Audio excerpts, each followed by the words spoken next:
भारत में विमानों पर लिखे वीटी कोड को अंग्रेजी शासन की याद दिलाने वाला बताकर उसे बदलने की मांग एक बार फिर जोर पकड़ने लगी है। बीजेपी नेता अश्विनी उपाध्याय ने विमानों पर लिखे वीटी कोड को बदलने के लिए दिल्ली हाईकोर्ट में एक याचिका दायर की, जिसमें उन्होंने कोर्ट से विमानों पर लिखे वीटी कोड को बदलने के लिए केंद्र सरकार को निर्देश देने की मांग की।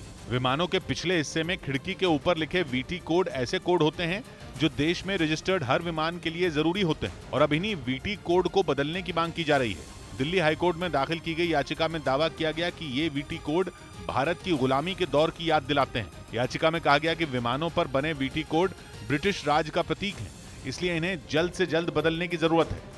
और बीजेपी नेता अश्विनी उपाध्याय ने दिल्ली हाईकोर्ट में से यह मांग की कि वो केंद्र सरकार को विमानों पर लिखे वीटी कोड बदलने के निर्देश दें। याचिका में दावा किया गया कि आजादी के 75 साल बाद भी अंग्रेजों की गुलामी के प्रतीक वीटी कोड को अब तक बदला नहीं गया, जो कि भारत में रजिस्टर किए गए हर विमान पर लिखा होता है। लेकिन सवाल यह उठता है कि आखिर इसे ब्रिटिश राज का प्रतीक क्यों बताया जा रहा है। तो इसका जवाब यह है कि बीजेपी नेता की याचिका में वीटी का जो मतलब बताया गया वो अंग्रेजों के भारत पर शासन से जुड़ा है। भारत गुलाम था तो ये वीटी कोड मिला था अंग्रेजों की तरफ से। याचिका के मुताबिक विमानों के रजिस्ट्रेशन नंबर के पहले दो अक्षर वीटी का मतलब विक्टोरियन टेरिटरी और वाइसरॉय टेरिटरी है, यानी वो देश या इलाका जहां विक्टोरिया या फिर वाइसरॉय का शासन हो, जो कि अंग्रेजों के शासन के दौर में हुआ करता था।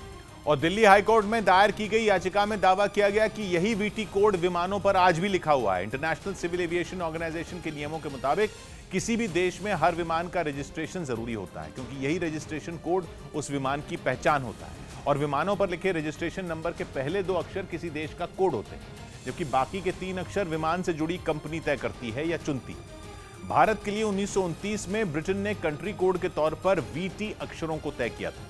उस वक्त जिन जगहों पर ब्रिटिश शासन था वहां की एयरलाइन के लिए रजिस्ट्रेशन कोड की शुरुआत वी अक्षर से ही होती।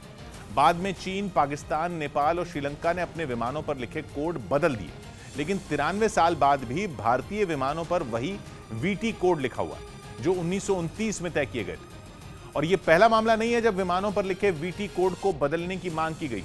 इससे पहले 2016 में बीजेपी के सांसद रहे तरुण विजय ने भी राज्यसभा में इस मुद्दे को उठाया था, जबकि पिछले साल लोकसभा में बीजेपी सांसद हरीश द्विवेदी ने वीटी कोड को अंग्रेजों की गुलामी का प्रतीक बताते हुए इसे बदलने की मांग की थी। बीजेपी सांसद का जवाब देते हुए नागरिक उड्डयन राज्य मंत्री वीके सिंह ने साफ कर दिया था कि वीटी कोड का मतलब वाइसरॉय टेरिटरी नहीं है। यानी सरकार की तरफ से लोकसभा में ये बता दिया गया था कि वीटी कोड और वाइसरॉय टेरिटरी के बीच कोई संबंध नहीं है। इसके साथ ही वीके सिंह ने अपने जवाब में यह भी बताया था कि विमानों पर लिखे वीटी कोड बदलने में भारी खर्च आएगा और विमानों को कई दिनों तक खड़ा करना होगा, जिससे उड़ानों पर भारी असर होगा। लेकिन पिछले साल लोकसभा में सरकार के जवाब देने के बाद भी बीजेपी नेता अश्विनी उपाध्याय की तरफ से दिल्ली हाईकोर्ट में वीटी कोड बदलने के लिए याचिका दी गई।